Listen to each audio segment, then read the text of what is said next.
पेलिएकाहरूले यसरी पेलेको चाहिँ पटक्कै सुहाएको छैन सभामुख महोदय। र अर्को कुरा, अब हाम्रो कार्यव्यवस्थाको बैठक र प्रतिपक्ष सत्तापक्षको बैठकहरू लाइभ गर्नुपर्ने भयो, किनभने राजनीतिमा इमान भन्ने कुरा हुँदैन रहेछ। त्यहाँ बोलिएका कुराहरू यहाँ आइपुग्दासम्म परिवर्तन भइसक्दा रहेछन् सभामुख महोदय।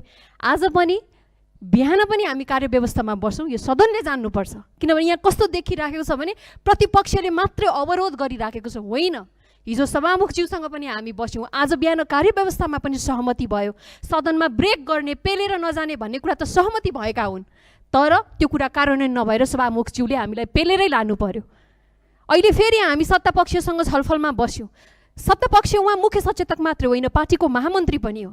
उहाँले दिएको कमिटमेन्टको आधारमा हामीले सदन चल्नलाई हामी पनि तयार भयौँ, हामी पनि अवरोध गर्न चाहँदैनौँ। तर यहाँ भित्र आउँदा आउँदै उहाँले रोस्टमबाट आधिकारिक जानकारी नदिने भनेपछि फेरि हामीले यो चाहिँ विरोध गर्नलाई यहाँ हामी आएको।